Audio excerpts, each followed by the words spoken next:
Hello, and welcome to this European Health Data Space Roundtable, hosted by the Portuguese Presidency of the European Union and supported by Sanofi, to discuss what will it take for the European Health Data Space to be successful.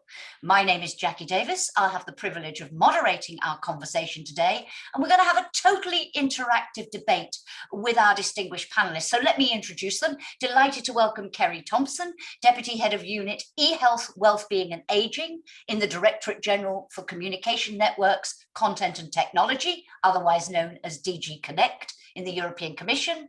Olivier Gien, who is Head of Digital for General Medicine Business Unit at Sanofi, and Bastian Hauck, member of the board of Diabetes DE, German Diabetes Aid, and founder of #DEDOC, an international network of diabetes advocates. So let's jump straight into our conversation with a question to get us started. Ceri, in terms of what we're talking about today, the Commission has made creating a European data space generally one of its key priorities. Why is it so important to do this in the health sector? How much difference could it make? Well, I think across the board, creating data spaces are about, using the new tools that the digital revolution is giving us to really transform people's lives in a variety of areas. And where better to really use these tools, but in the health and care sector, which is a service that everybody faces at some point in their lives. So what the potential is for us all to capture for the benefit of the population will be, using digital tools, combining it with health data through a health data space to really support clinical care, speed up diagnostics, improve treatments, and really bring these benefits to people's care and make a difference in terms of health outcomes and the health of the population, and of course, and supporting the European businesses to also really develop their innovation in this field as well. So enormous potential. I'd like to come back in our discussion to what we need to do to realize all that potential. But Olivier, from your perspective, what is the problem that we're trying to fix here? How important is this initiative? I think the main problem we're having today across the continent is access to health data. The data are today very much siloed in each and every country, and they reside in a variety of databases in a variety of formats, what makes them very difficult to integrate, access, and process. And this is a problem for, like, instance, us. We are a global pharmaceutical company focused on human health. And as such, we are a global R&D pharmaceutical leader, and we need to access to a number of these data in order to discover better new drugs, address unmet medical needs, and improve people's health and drive better outcomes. Thank you. And Bastian, much talk about how this could help to deliver genuinely patient-centered care. How important do you think this initiative is from a patient perspective? It is important for many, many aspects, and I'm sure we'll have some time to go into that. But let me start maybe by making it very personal and very pragmatic, because it matters to me directly. I'm not only the founder of DEDOC and the board member of Diabetes DE, I also sit on the board of the International Diabetes Federation. But more importantly, I've been living with diabetes for almost 25 years, diabetes type 1. Diabetes is one of the disease areas that is going through the roof with digitalization right now. And exactly the points that have been mentioned here: lack of access, lack of interoperability, data being siloed. Also, some of the focus we have been putting on this whole topic of data having to be super secure, super super private, super, evaluated to be the 100% optimum medical outcome. That's all true. But what we may have missed is a little bit more pragmatic of an approach to look at how does it actually benefit someone like me? How can I use it in day-to-day life? How can the benefit for me directly be bigger than the burden of having to input it into some database, etc.? So for me, data matters directly, and I would love to make this debate over the next couple of minutes we have a little bit more down to earth and pragmatic, if I may. Can I ask, absolutely, going straight to that point, when we talk about what a really successful European health data space would look like, what does this pragmatic approach mean to you in practice? To me, in practice, it means things like I do want a certain degree of control over who accesses my data, but that's not, this has been put, a lot of focus has been put on that, you know, control and access and transparency and privacy, etc. But at the same time, this goes on the expense of that data really being useful. If you make data 100% private, 100% secure, 100%, you know, anonymized, then big data is useless. So at the same time, I want to make sure we cut a balance where that data is actually also being personalized to a degree that it can have the benefit that I hope for. And that's a very, you know, you need governance for that. And this is a political decision. You need legal systems that take care of that. You can't give it all to the big Amazon, Apple, Google, etc., although they have a role to play. I also, you know, I work a lot with patient entrepreneurs. I am one myself. I support many who do. You know, the red tape around regulation, around the regulatory processes, that's some really smart ideas from people like me. Not like me with diabetes only, but people who have great ideas and who bring forward these ideas in apps and digital, etc., and then are barred from bringing them, not even to market because they want to make money, but just because they found a great solution for a small, tiny problem. You know, there's a lot to do. Absolutely. Olivier, before I come back to Ceri for her reaction to that, for you, what does a successful health data space look like? And this pragmatic approach that Bastian is appealing for, what does that mean in practical terms? Yeah, so let's try to take an example, you know, and say, for instance, Bastian, I don't want to put you on the spot, but let's imagine that Bastian is a diabetic patient whose diabetes is very difficult to control. And so, you know, if we would have a European health data space, we would be probably able to find in that database 10,000 people like him in Europe, you know, with the same body mass index, the same characteristics. And we could look what therapeutic option was the best for people like Bastian and give him straight away the right therapeutic options without having him to try and experiment different treatments. So getting right away the right drug at the right time for the right patient. So this is the promise, one of the promises of the eHDS.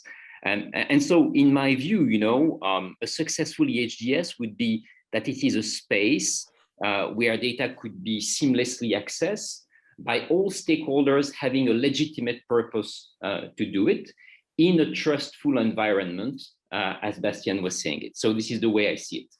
Thank you very much. We'll come back on some of that detail, particularly on this crucial question of access to that data for its use and reuse. But Ceri, your reaction to what Bastian and Olivier have said in terms of how we get this pragmatic approach, this balance that enables us to realize the full benefits of the data space. What do you see as important here to make this a success?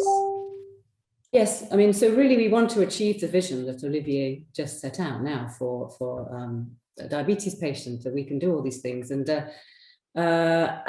indeed all the ideas that Bastian pointed out and the issues around you know, his particular attitude to how much he's prepared to share his data, how much benefit he can see. I mean, of course, we're working then at the population level to make the frameworks in place, and we have to kind of set a framework for everybody. And I think there is a lot of interest in health data sharing as he is, but we also have to guard, you know, for the population. There are some people who have a different attitude, and there are also risks and threats as you know, in terms of cybersecurity. What we've just seen, the cybersecurity attacks on Ireland just recently. So we have to kind of create a system that does everything for everybody, of course. And I think so this is what we're trying to achieve in terms of the balance in the kind of legislative frameworks. And then I think what we particularly hope in Connect is that there's a huge role for building the right infrastructure, making sure that it's sort of data protected by design, secure by design, that can kind of square this circle, square these seemingly apparent the trade-off between access and data protection and privacy. And of course, linked to the infrastructure question, also the question of interoperability, absolutely vital that all these different sources of data can talk to each other. So presumably, Ceri, that will be a central plank of the proposal that we're expecting at the end of the year, both those two issues and how to achieve them. Well, I mean, interoperability, I mean, for example, absolutely fundamental, isn't it? We can't, I mean, we've seen it even in healthcare systems with regional,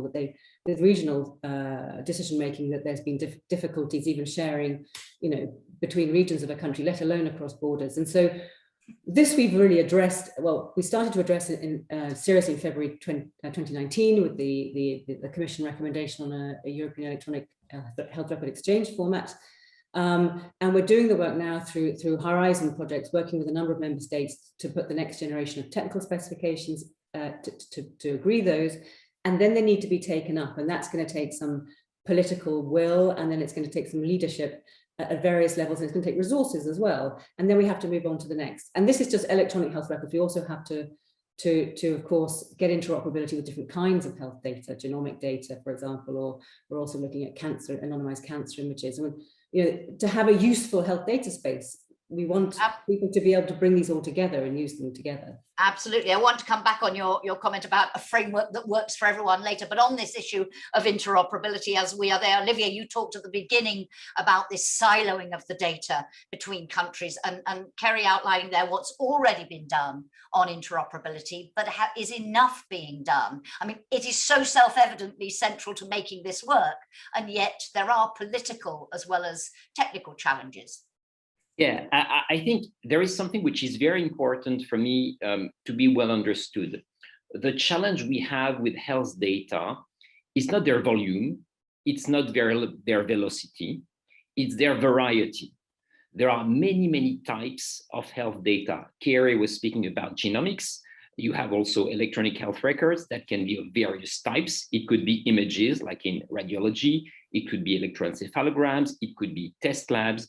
But you also have prescription data, claims, and you need to integrate all of this. And all of these data today reside in various databases, in various formats.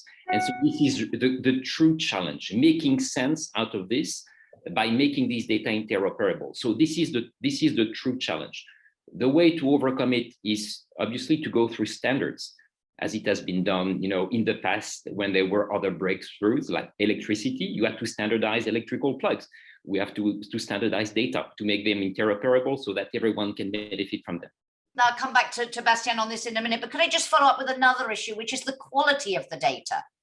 And that we have trustworthy data, high quality data. And as we increasingly look at using real world evidence, how do we ensure, Olivier, that the quality of the data that is being shared, so that those who access it, we'll come to the crucial issue of access in a moment, but those who do access it can be sure that what they're getting is high quality data?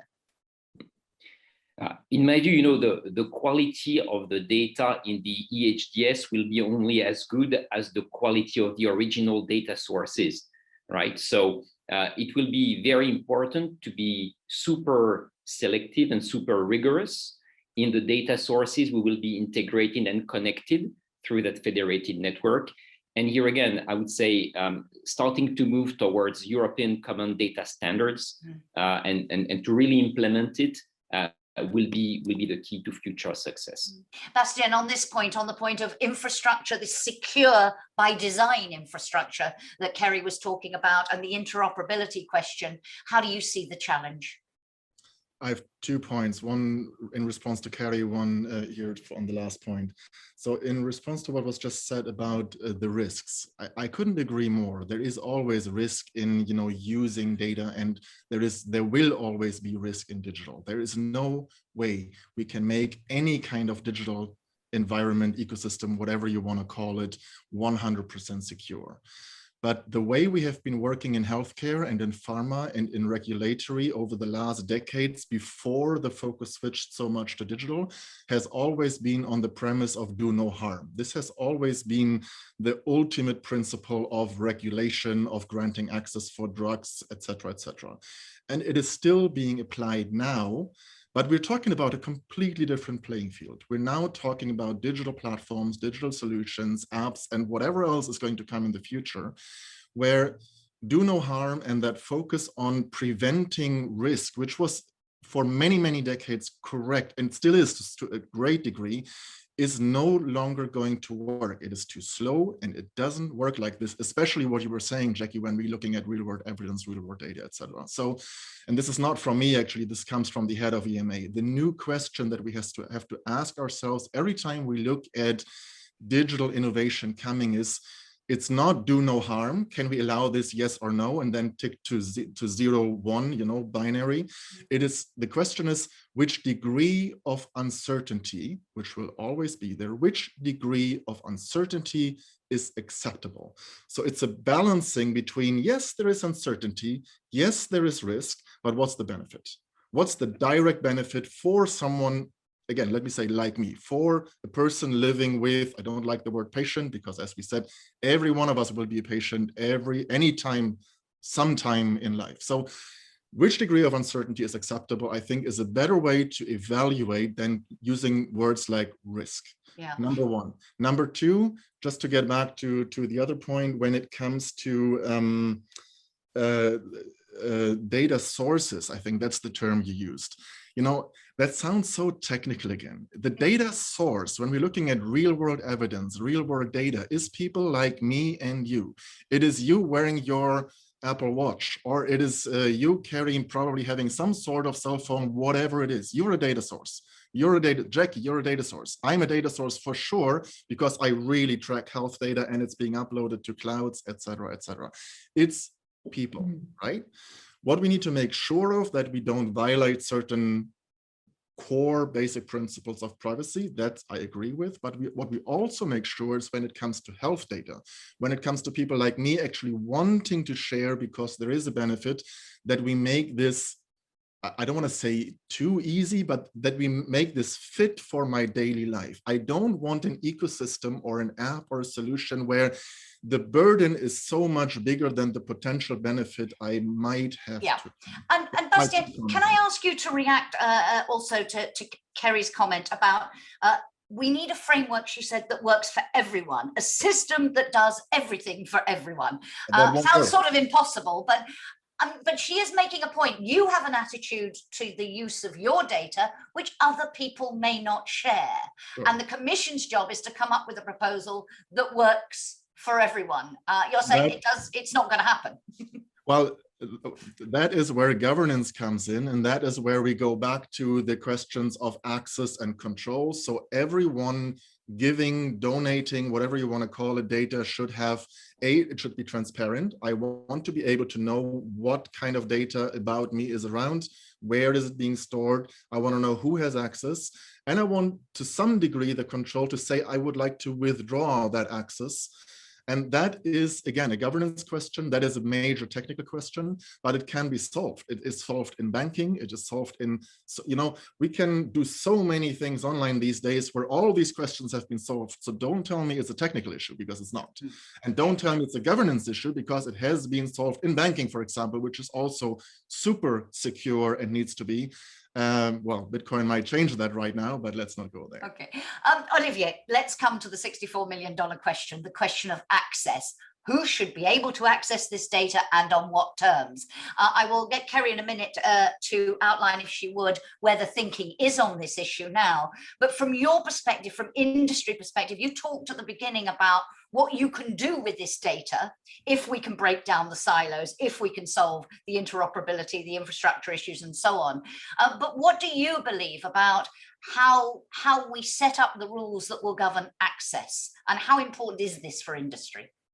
Yeah, I think, in my view, you know, all stakeholders having a legitimate purpose should be able to access the eHDS in a secure framework and safe framework that Bastian was just describing before. So this is the short answer to your question. Who decides what a legitimate purpose is? Yeah, these terms have, honestly, this has to be decided in the governance. In the governance, through the governance of the eHDS, for sure. But for you, absolutely crucial that industry does have access, can use this data, can reuse it, because otherwise we can't realize the benefits. Ceri, I don't know what the thinking at the moment is in the Commission on the use of this data by what one might call non-public actors. Where is the thinking now? Can you, I know you're still developing your proposals, but where's the thinking on this? Well, I think I can say that, it's an issue that we know there is a problem around. We know that there's a low reuse of the health data. We know that it's very difficult and cumbersome to get cross-border access to health data. We know it's fragmented, all the existing digital infrastructures. So that is why part of the proposal will be to look at how to address this, to look at what kind of digital infrastructure should be put in place. And the Commission is running we'll have a pilot project to look at this as well. And then it's about putting in place the right governance rules. And these rules for the governance really maybe need to be tailored to the specific kinds of health data we're talking about at the moment, which is, are we talking about anonymized cancer images? Are we talking about electronic health records? Are we talking about genomic data? So this is all going to be looked at. And certainly on the Connect side as well, one of the initiatives we're looking at is this notion of testing and experimentation facilities, which would be large, relatively few infrastructures where, which would be a place where innovators could have access to the data towards the end stage of their of the development of the digital technology for health, and they could combine it with easy to access artificial intelligence, access to supercomputing resources, and access to real world environments, and have these as kind of end stage testing places for innovation. So we're looking at to build this kind of model, and we're indeed, of course, looking for the infrastructure that can be made to work with the existing constraints to give access to this kind of data. But if I understand you right, you're saying you may take different approaches to the access question depending on what sort of data it is. So there won't be a one size fits all necessarily approach to this question. Well, it's hard to say at the moment, but certainly, for example, if you're comparing, we're working with two kinds of data, for example, particularly around, well, three kinds. Electronic health records is one issue. We've also got projects going on to develop, as part of what we want to be a big initiative on cancer, anonymized cancer images. So this is anonymized data again. So this is a different category to, let's say, we're talking about sensitive data, or which is held in different ways, or genomics data, which of course is held extremely security in member states. So we're at the stage of improving the data, creating the cross-border access. We're at this stage really at the moment, but as we go forward, we hear Bastian's dream and Olivier's vision. We want to make this data available. We want it to be used. That's the whole point. We want those who can add value to it to add value to it for the benefit of citizens. That's what we're aiming for. Thank you. And Bastian, you talked at the beginning about transparency being the key. You said, I want to know what data, I want to know who's accessing it and for what purpose. How do you answer the who should have access question?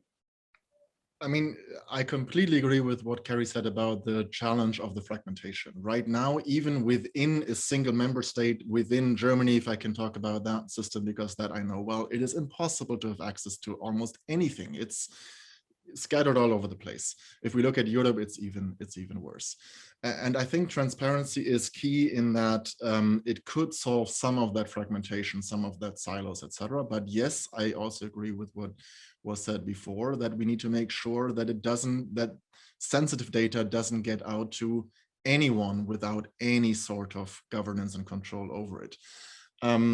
But the problem I see, the challenge I also see, is that these systems take time to change. They take time to implement. In Germany, we've been working for over a decade on an electronic health record. We've been spending billions and we still don't have it. We don't have that time anymore because the problem of data fragmentation and silos, etc., is currently being solved. And it's being solved not by the European Commission, not by government entities. It's being solved by Google, Apple, etc. Okay. Yeah. And this is what I would not like to see, because here's what's going to happen. 10 years ago, very quickly, 10 years ago, I made a very similar, from my perspective, alarming comment on the MedTech Forum in Brussels. I was invited as a keynote speaker. I stood on the main stage and I said, MedTech, beware. If you don't watch out, my next blood glucose meter, 10 years ago, I said 10 years ago, my next blood glucose meter will be my iPhone. Well, guess what? This is the blood glucose meter I use every day for the last couple of days.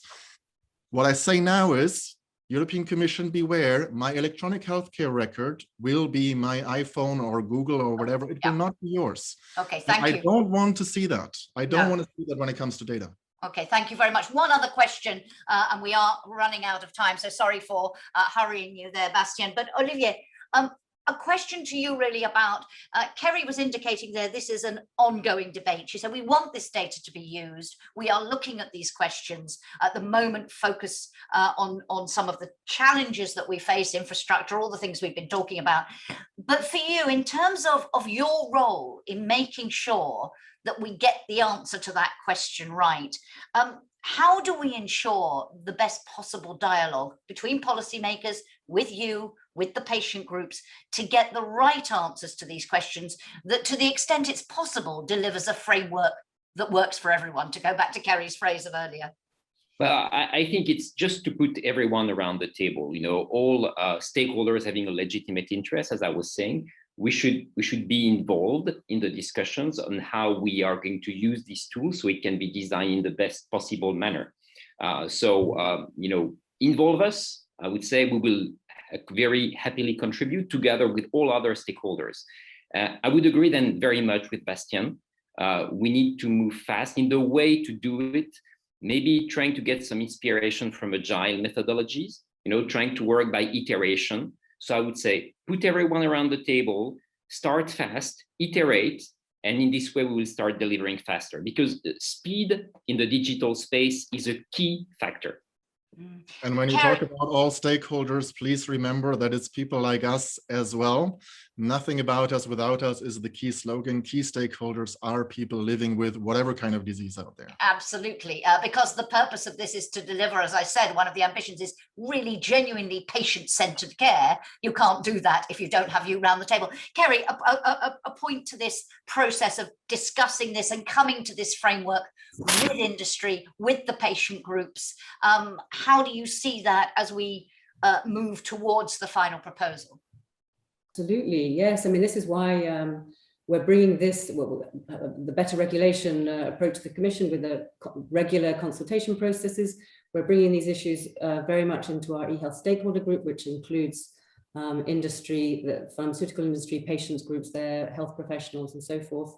And so this is what we're doing on a regular basis. And I think I want to just also bring up on the point about moving fast and working with everybody, because I think that's very, very important that we see, hopefully early successes. So, for example, I think people who are suffering from chronic conditions or part of who can see the direct benefit, perhaps with rare conditions, we've spoken to people like that, huge benefits to come. And these will be kind of, I think groups of people who I think can do a lot of work to really spread the message of the value of health data sharing for the rest of the population, because so many people will go through life, lucky for them, without a condition until a certain point, and then they will need it, and perhaps these people will have been resistant to the idea of sharing their health data until they suddenly need it, and then they'll see the value. But I think early successes, I mean, we've seen it with COVID, we've seen the speed with which we've come through the vaccine. This is down largely to digital technologies and things that can work quickly. We can apply this in a secure way to the patient populations and get these fast treatments out, improved quickly out into the patient population and doing good work and outcomes. I think we'll start to really see minds change across in our communities for how. Thank you very much. We are almost out of time, but I want to put each of you on the spot and ask you each, Ceri talking there and Bastian underlining, we need to move fast, we need early successes.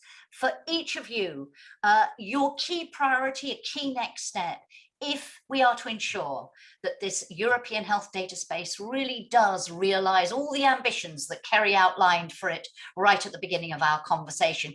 Ceri, from a personal point of view, what for you is the key next step?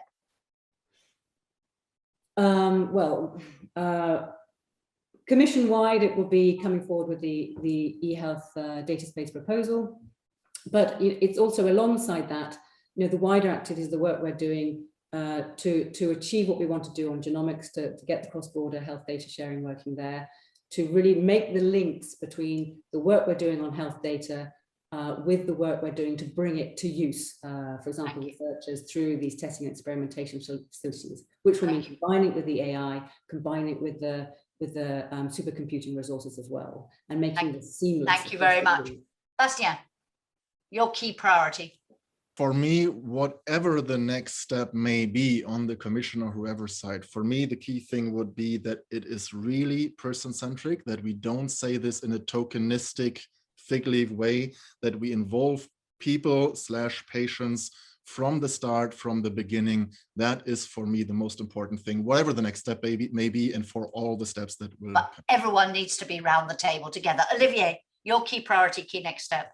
So I would just say start contributing to that project so we make it happen. And on that note, ladies and gentlemen, I would like to just thank our panel very much indeed for a great discussion. We covered an enormous amount of ground in a very short space of time, identified the challenges, but also the many exciting opportunities that this initiative brings. So thank you all very much indeed for a great discussion. Thank you. Thank you for inviting us.